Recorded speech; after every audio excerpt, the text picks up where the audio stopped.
Hi guys!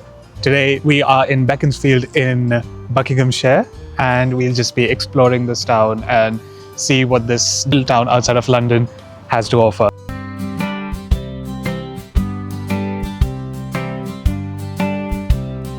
So we were in Beaconsfield for around 2 days, and on the first day we found out Bicester Village is just 40 minutes away, so we took a day trip there.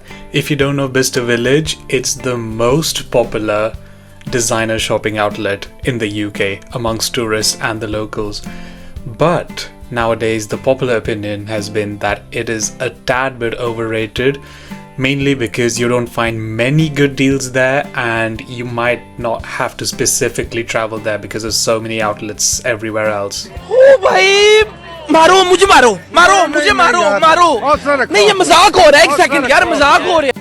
But one thing Bicester Village does well is its luxury positioning, especially this Ralph's coffee cart right outside Ralph Lauren.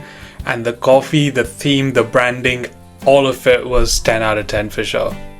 But anyway, let's not get carried away by all the shopping. Let's head back to Beaconsfield and show you guys what it's all about. Fun fact about Beaconsfield, there's a famous author who used to live here. Her name is Enid Blyton. If you don't know her name, you might from Secret 7, Famous 5, Noddy. She wrote all of that. And we are at the town hall of the Beaconsfield, and there is a little memorial that's been built in her name. So let's look at that. Right outside the Beaconsfield Town Hall, it's actually more of a memorial plaque that's been built in her name, in her memory. And right underneath that plaque, it's a nice little artwork of Noddy. Around that Beaconsfield Town Hall green, there are some benches and a little garden. There's also a memorial plaque for Alison Utley, another children's author, so we are noticing a bit of a pattern here. Beaconsfield is split into two towns, which is the Old Town and the New Town. We are in New Town right now, and we got a brunch place recommendation right opposite the Beaconsfield train station. In fact, it's also right opposite the Beaconsfield Town Hall. This place is called Figo, and it had an extensive brunch menu, good brunch spot. The weather was nice, so we sat outside and just enjoyed looking at the surroundings of the new town. I've got the chicken burger with, there's some potato bread, bacon, smashed avocados, chicken, lettuce. It's going to be messy. It's sweet. I know where the sweetness is coming from. Love the bun, nicely glazed. The bacon is crispy, just how I like it. I'd give this maybe a 7 out of 10. Too oily, but yeah. So what I have on my plate is rice noodles. They do remind me of the Vietnamese salads that I used to have. These are rice noodles with some smashed beans and some peppers, radish, and some chicken. And let me see how it tastes. It's very refreshing. I like the tangy, sweet cilantro and peppery flavor. It's really good. It's very Asian, and I wouldn't say Indian, but it's more like Vietnamese, Asian. That's really good. I like it. The main attraction in Beaconsfield New Town is the Bekonscot Model Village. This place was built in 1929, and as the name suggests, it is a model village consisting of small towns, small model people, and a model railway network. And more than the kids, it's actually the adults that have been known to just admire the work that's gone behind it. The whole theme of the place is to make you feel like a giant amongst the tiny people. So the tickets to enter Bekonscot are £14 per person, and for an additional £1.80 you get to ride the Bekonscot Light Railway. Again, it's on point. It's a little station with a little train, and adults can feel like kids again, and it's nice to just get a glimpse of what's to come ahead. So I would recommend taking the train first as soon as you enter the place. It just goes around the main parts of their model village, and it's nice to just take it all in, expect what's to come ahead, and it's, again, like I said, just a fun way around and a unique way to explore this place. We thought the train will take you right inside the village, but it actually drops you off where you started the journey from, so it was time to explore the main village now. So Beaconsfield is a small town, but what's even smaller is Bekonscot. Don't believe me? Come with me, I'll show you how small it actually is.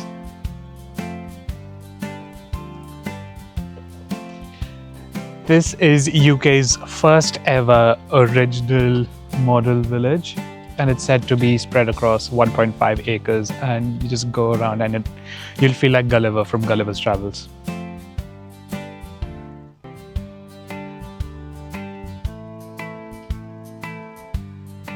6 foot versus 5 foot 11 and a half. Please. Yes, sir. The whole area covers different townships and you can just go through it. As we mentioned, you feel like a giant, but at the same time, it's a really good insight into the British life back then.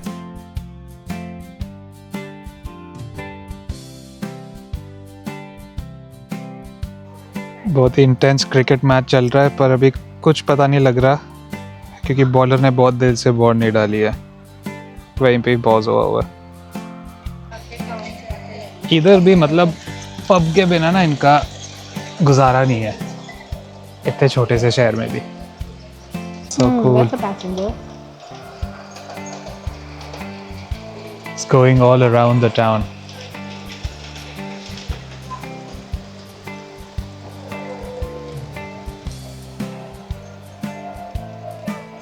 So we're not able to go through because the gate is closed. And oh, never mind. Mum's finally in Clark College, prestigious University of Bekonscot. So they've also featured a replica of Enid Blyton's house in Beaconsfield. And if you see right there, they've got the famous 5 and Noddy and Enid herself in front of her house with a dog.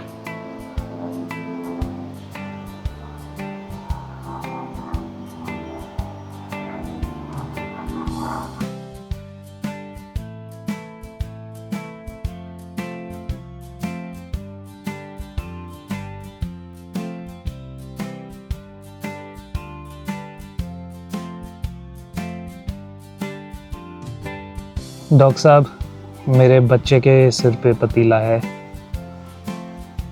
Welcome to the hospital. So there's a tube station as well. I wonder they get the tube strikes or not. Yeah, possibly tube strikes. There's a lot of rush there, but they forgot to close the station. आज धूप निकली है तो aunty ने सोचा कपड़े सूखने डाल दें।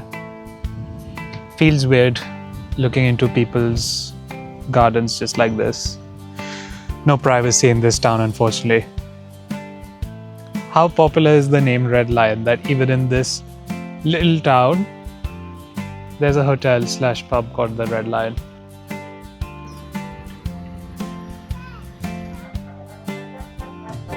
So the sign says, stay on path, deep water. Now I'm wondering, who's this water deep for? Is it for us or the people of this town? Like, yeah, maybe for them, but for us, I'm not sure. There's like actual fish in this water.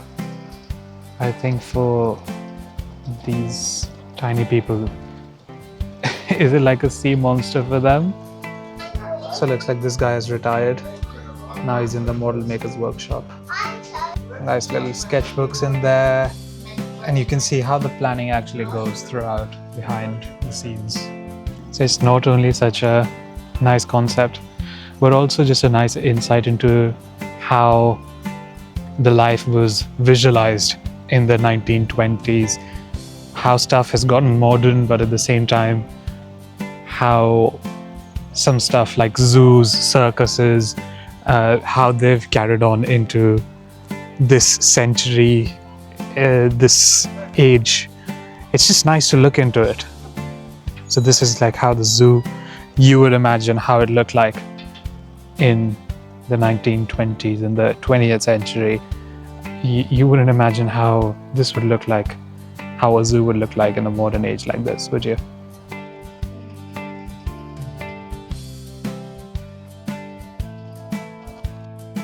So it was time to leave Bekonscot and we exited via the gift shop, a rather plain gift shop. There weren't much memorabilias on theme apart from a few tote bags or models.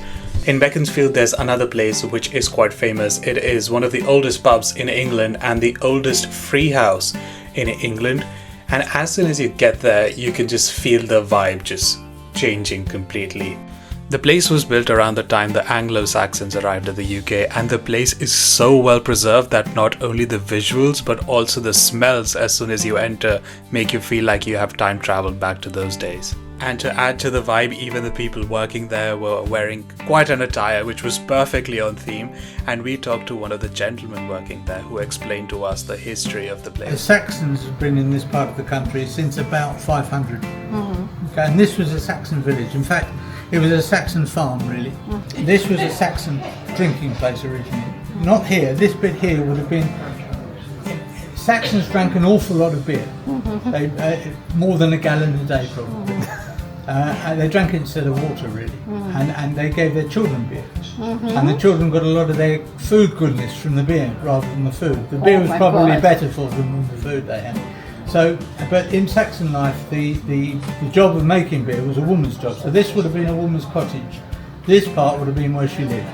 So you can imagine the people on the bullock carts who would have, much the same as India then, but the bullock carts would have come into the field, which is now the car park, and the drivers would have come in for a beer. You can imagine that. One more substantial part is that we had a civil war in the mid 17th century, and this pub was a royalist family owned the pub.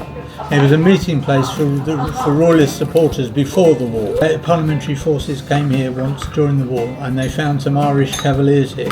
Cavaliers were King's troops. They were the ones with the fancy clothes and the big feathers.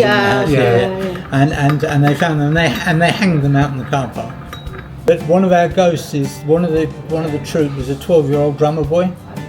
And he was hanged as well. And so one of our ghosts is that people do say they can hear the drums playing at night in the car park. I was not expecting to do a toilet review on this channel, but this place deserves some appreciation because while the whole pub has been perfectly preserved, luckily the toilets were renovated. And it was just nice to see so many decorations with coat of arms, some maps and some pictures from the early British history, which just added to the whole antique vibe of the place. And the best part was the gentleman working here. He saw us and he just guessed. He said, "Are you guys Punjabi?" And we said, "Yeah, how do you know?" He said, "Out of all the South Asians, I've only ever had Punjabis in this pub and maybe one Gujarati in a year. So this pub has seen a lot of Punjabis." By the way, the only reason I'm speaking this slow is because there's not many people here and it's very quiet and I just didn't want to be that loud. So just tried the Welsh rarebit for the first time in England whilst we've come from Wales, and let's try it. The bread is soft. It's very mustardy and very cheesy, so it's like a good burst of flavor. I would say overall it's a good pub snack. I wouldn't call it a meal. It's a nice snack to have with tea or a drink. As we were getting ready to head back to Swansea on our last day in Beaconsfield, we came across Beaconsfield Services, which is known all over the internet for being one of the best services in the UK, so we had to check it out. There was a reasonably priced motel next door and a Wetherspoons. I don't know what they are trying to imply here, but anyway, more than the services, it looks like a food court with so many options, and it also has some co-working spaces and meeting spaces for all the employed people out there. I got overwhelmed by the choices, so I ended up with just a coffee and a sausage roll. Beaconsfield has that unique British town vibe and that charm not many towns possibly have, but given its close proximity to London, it's worth at least a day trip to, get away from that busy London big city vibe. And that said, we will definitely be back to Beaconsfield. And until then, if you'd love to be a part of our third culture from India to the UK, make sure to like, share, subscribe, comment, and be a part of our third culture company.